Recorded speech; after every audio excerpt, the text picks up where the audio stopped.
মিম, ওই মিম, ওই চাঁদনি, কোথায় তুমি? বলো। কই ছিলে এত ডাকলাম? এই তো আসলাম। আসলে তো। কই ছিলে সেটা বলো। রান্না করছিলাম তাই দেরি হলো। সেটা বুঝলাম, কিন্তু কি কিছু বলবে? আমার কাজ আছে। না, কিছু বলবো না। কিন্তু তোমার চোখ লাল কেন? কান্না করেছো তাই না? না, মনে হয় পেঁয়াজ কাটতেছি তাই। না, এইটা পেঁয়াজের জন্য না। আমার কাছে মিথ্যা বলবে না মিম। বললাম তো সত্যি পেঁয়াজের কারণে। কেউ কিছু বলেছে তোমায়? না, কেউ কিছু বলে নাই। কি হয়েছে? আম্মুর কথা মনে পড়ছে? তার কাছে যাবে? না, কিছু হয়নি তো। তাহলে কি হয়েছে সেটা বলো। আচ্ছা, তুমি না বললে কিভাবে বুঝবো? আমি সারাদিন থাকি বাহিরে, বাসায় কি হয়েছে সেটা কিভাবে বুঝবো তুমি না বললে? আচ্ছা, তুমি ফ্রেশ হয়ে নাও, আমি নাস্তা দিচ্ছি। আমি নাস্তা দিতে বলেছি এখন? কি হয়েছে তোমার সেটা বলো। আচ্ছা, তোমরা মেয়েরা মনে করো স্বামীরা সব বুঝে নেবে। আরে তোমরা যদি না বলো তাহলে কিভাবে বুঝবো বলো? না, কিছু হয়নি বলতেছি তো। তোমরা যদি স্বামীর কাছে তোমাদের সমস্যার কথা না বলো তাহলে কিভাবে হবে বলো তো? কি হয়েছে তাড়াতাড়ি বলো, না হলে কিন্তু। না না, বলছি। বলো। আজকে আজকে কি? আজকে শাশুড়ি আম্মু অনেক কথা শোনাইছে। কেন? কি ভুল করেছো যে কথা শোনাইছে? আমার সমস্যার জন্য নাকি তোমাকে বাবা ডাক শোনাতে পারছি না। ও, এই ব্যাপার। আরো আরো অনেক কথা বলে গেছে। আচ্ছা, এইদিকে এসে বসো। না, রান্না করতে হবে।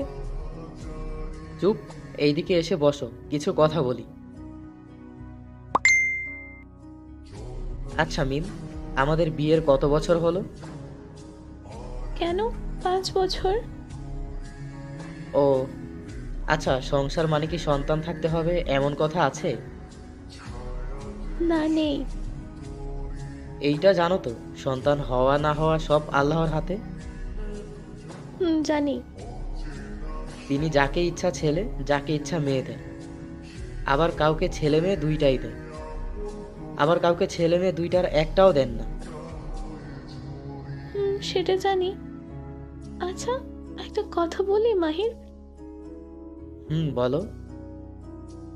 চলো না, আমরা টেস্ট করে দেখি। ভালো বলেছ, তবে আমরা কোনো চেষ্টা করব না। কেন? শোনো, আমাদের টেস্ট করে আমাদের মধ্যে একজনের সমস্যা বের হবে, বা দুইজনের মধ্যেও হতে পারে। হুম, সেটা ঠিক। তাই তো বলছি। এইটা করার পরে আমাদের মাঝে একটা ফাটল ধরবে, আর আমি এমনটা চাই না। হুম, এমন ভাবে ভেবে দেখিনি। আমাদের কপালে যদি সন্তান থেকে থাকে তাহলে আমাদেরও হবে, হয় 1 বছর পরে বা 5 বছর পরে। কিন্তু সমস্যা নেই, আমি আম্মুকে বোঝাবো। আম্মু আপুর কথা ভুলে গেছে মনে হয়, সেটা মনে করিয়ে দিলেই হবে। না, সেটা করলে আমার মন খারাপ হয়ে যাবে। সেটা বলো না, বলতে হবে না, থাক। সে তো তোমার কষ্টের কথা চিন্তা করেনি, তুমি কেন? সে তো মা, তাই বলেছে। সমস্যা নেই, একটু কষ্ট পাবে তবে বুঝতে পারবে। তোমার ইচ্ছা। এখন আর কান্না করো না তো। আরে, কান্না করার কি আছে পাগলি? আমি আছি তো তোমার পাশে। সেই জন্য এখনো বেঁচে আছি। ধুর পাগলি, সন্তান আল্লাহর হাতে, তিনি চাইলে দিবেন, না চাইলে না। হুম।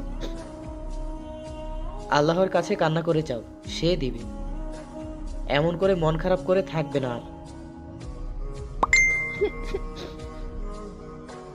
আবার সব আল্লাহর হাতে। তিনি জানে তার বান্দার কিসে মঙ্গল হবে, কিসে হবে না। তাই তার কাছে চাও। হুম। আমি অনেক ভাগ্যবতী যে তোমাকে আমার স্বামী হিসেবে পেয়েছি। এখন আর কান্না করবে না, কেমন? আচ্ছা। আচ্ছা, এখন আমাকে খেতে দাও তো। আমার পেটে ইঁদুর মিছিল শুরু করে দিছে। কি? কই দেখি তো। পেট কেটে ইঁদুর বের করতে হবে তো? কি, তাহলে মরে যাব তো? আরে, তোমার বউ থাকতে সেটা হবে না।